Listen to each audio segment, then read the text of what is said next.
Hello students, I hope you had a good exam. There were 4 questions which I received for anesthesia and all 4 were quite simple. Out of 4, I would say just one was little twisted and required a bit proper visualization of the image which was asked. And rest 3 were very simple questions, right? So I hope you have done all the questions correct. So let us start with the first question. Identify this image. So this classification. So a classification was given in which oral cavity was open and the structures of oral cavity was visible, and it was classified into class 1, class 2, class 3, class 4. And it was asked, what is this classification? Now, what were the options? Let us see. Mallampati classification, Brodsky classification, Friedman classification, and Kohn-McLehane classification.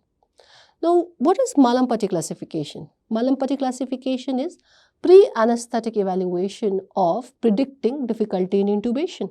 And how do we do it? So many times in my video lectures, I have discussed the video lecture on pre-anesthetic evaluation, in which I discussed the airway evaluation. I told you how to assess the Mallampati. We sit in front of the patient. We ask the patient to open his mouth and take the tongue out, and then we peep inside his oral cavity and try to see the structures of oral cavity. If I am able to see all the structures, I write Mallampati grade 1, class 1. If I miss 1 or 2 structures, class 2. If I don't see the tip of uvula, only the base of uvula, class 3. And only, let's say, hard palate, class 4. Right? And 1 and 2, no difficulty because tongue is small in size. And 3 and 4, there's a difficulty because tongue is bigger. So in first look, this image seems the Mallampati classification. But guys, I told you how do we assess Mallampati. We ask the patient to open his mouth and take the tongue out.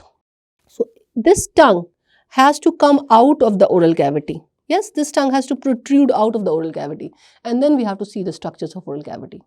So I don't know what exactly was in the image which is asked in the question. If the image had the tongue protruded out, how would we know the tongue is protruded out? By seeing whether the lower teeth are visible or not. Lower jaw, teeth of the lower jaw is visible or not. If the teeth of the lower jaw is not visible, then the tongue is out, right? If the teeth of the lower jaw is visible, the tongue is in. If teeth is not visible, the tongue is out. So if tongue is out, then it is Mallampati classification, same. But if tongue is in, then it is not Mallampati classification. Then it would change. So then what would it become? It would become the third option, that is Friedman classification. You can see this. This is Friedman classification. Friedman classification. Where do we do Friedman classification? We do it in obstructive sleep apnea. We do it to grade whether the patient would have the obstructive sleep apnea or not, right? So it is done in the same way. The only difference in the Friedman classification is the tongue is not protruded outward. The tongue is not out. The tongue is not out. Okay. So if you see this image, comparing the Mallampati and the Friedman, the above one is Mallampati, class 1, class 2, class 3, class 4. This one is the Mallampati classification. Mallampati, right? Why? The tongue is out. And the lower one is Friedman classification.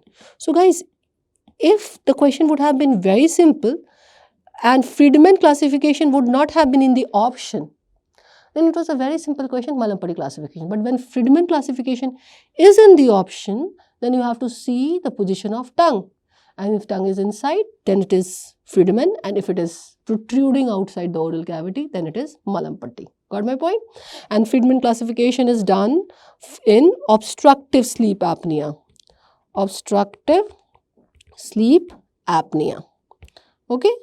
The second option was Brodsky classification. What is Brodsky classification? The tonsil, how much when we see the oral inside the oral cavity, when we peep inside the oral cavity, how much the tonsil is visible, that is classified in Brodsky classification.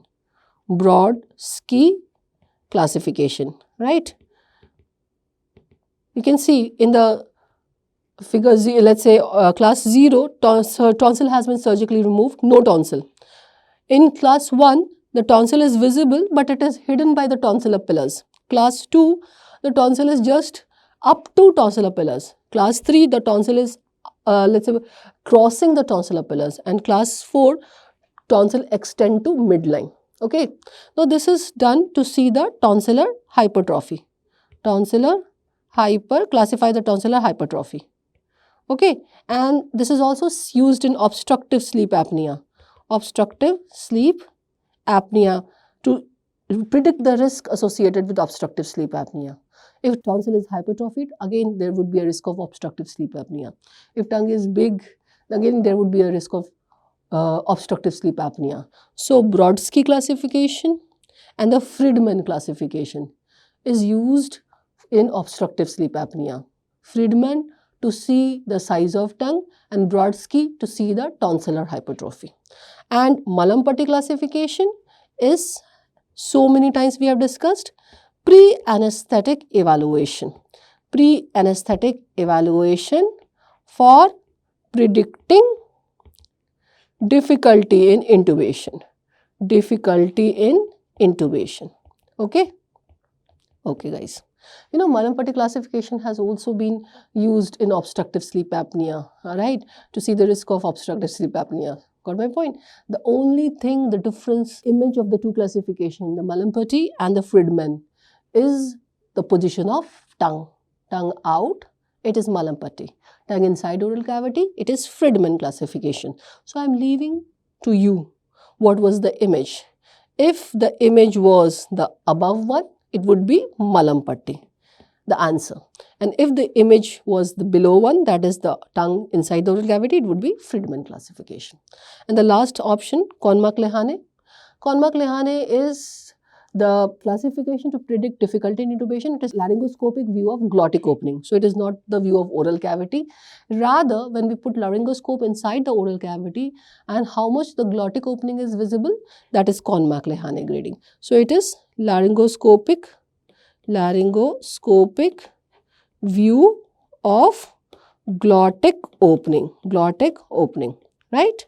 That is Konmak-Lehane grading. Okay, this was our first question. An answer I have left to you. Whether it is Mallampati or Friedman depends upon the position of tongue. Okay. Now, next question. What is the fluid of choice for surgery? Well, in my chapter, that is intraoperative fluid or perioperative fluid, in the chapter perioperative fluid, I discussed two types of fluid, colloid and crystalloid. Right? And colloid, I told you, we have natural, which is blood and blood product, and we have artificial. Okay. And crystalloid, we discussed, is hypotonic, isotonic, and hypertonic. Right? This is how the crystalloid is divided. So this question was a very, very basic and a simple question. I told you in that chapter that it is nothing which is a better fluid, colloid or crystalloid. We always start with crystalloid.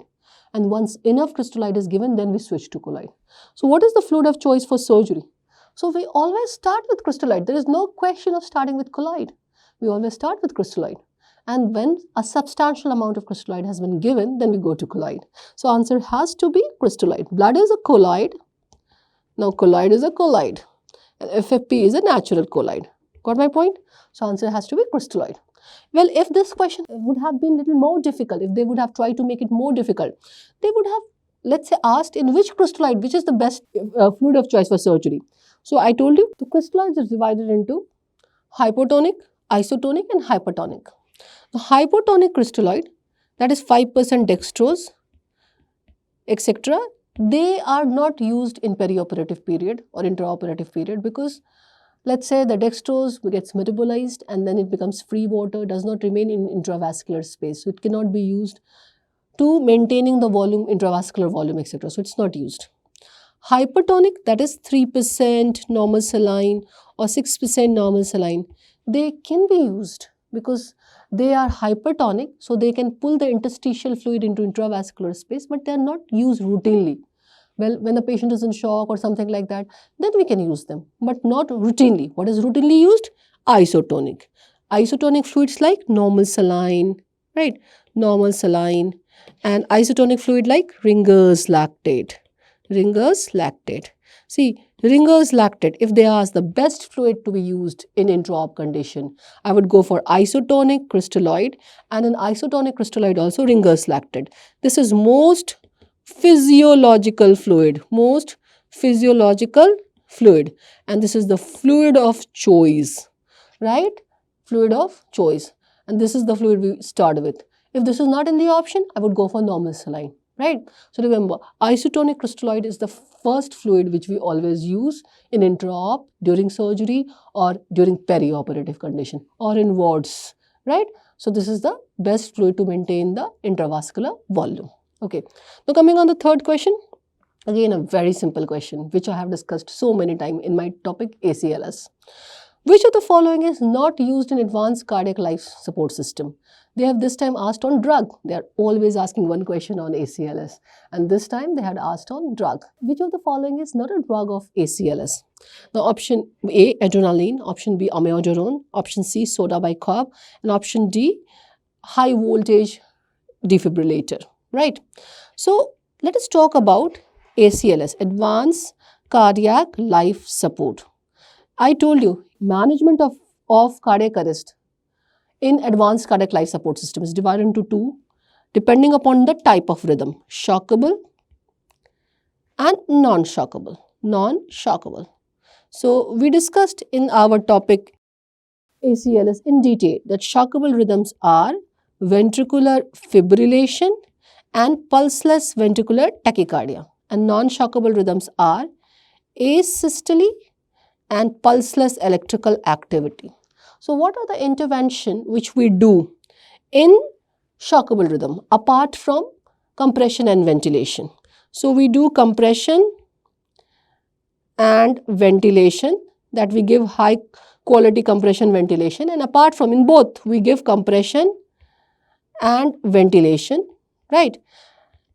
What is the other thing apart from this we do? In shockable rhythm, the best thing, the fastest thing which we can do is we can give a shock. We can defibrillate. So we can give a shock. So we start with 120 joules, we go up to 200 joules, even more than that, right? So we defibrillate the heart and try to make this rhythm into normal. We try to stop the heart by defibrillating the heart, and then the heart will resume its normal rhythm. It may become normal sinus rhythm.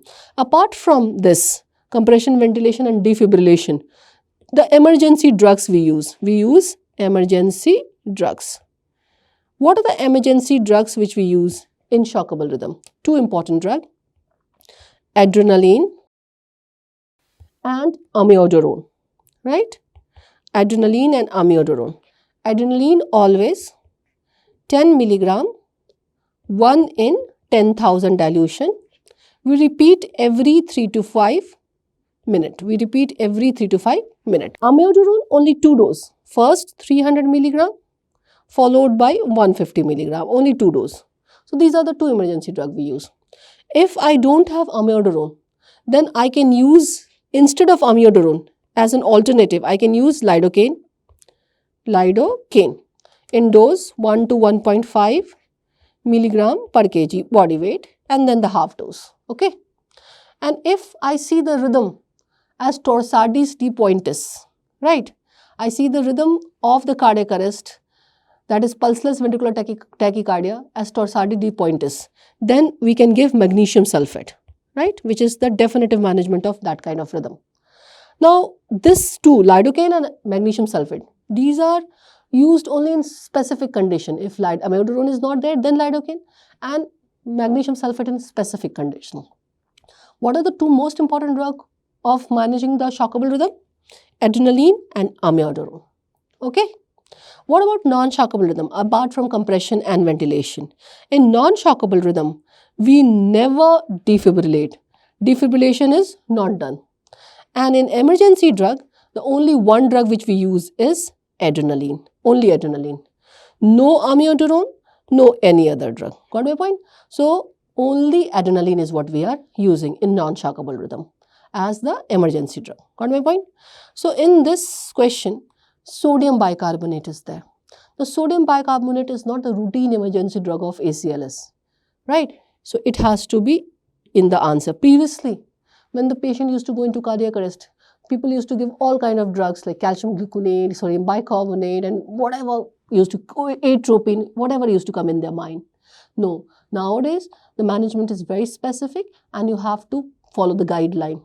And in the guideline, there is no role of sodium bicarbonate. Okay, so sodium bicarbonate is not used, let's say, in ACLS management. It's not used in ACLS management. Adrenaline is used, amiodarone is used, and defibrillation is used, as we have discussed. So answer has to be sodium bicarbonate. Got it? Now coming on the last question, image-based question. What is this device used for? So they gave the image of this device, and what is this device used for? Spinal anesthesia, epidural anesthesia, to create pneumoperitoneum, lumbar puncture. Well, I have shown you the image of spinal needle. This is the image of spinal needle. You can see there is a very thin needle with a stellate which is color coded. Okay, we have needle and stellate,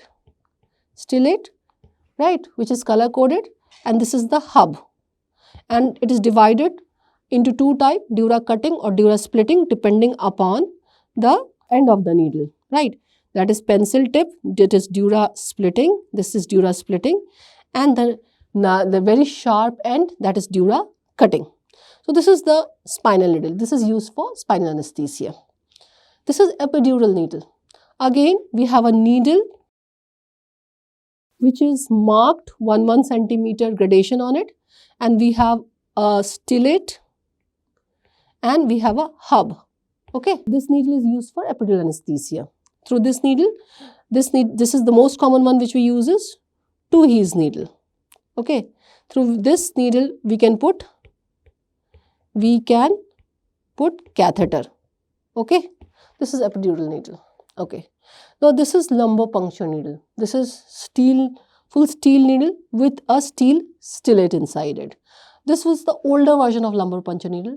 Today we use a spinal needle for lumbar puncture. So again, there is a needle and there is a stellate. There is a stellate.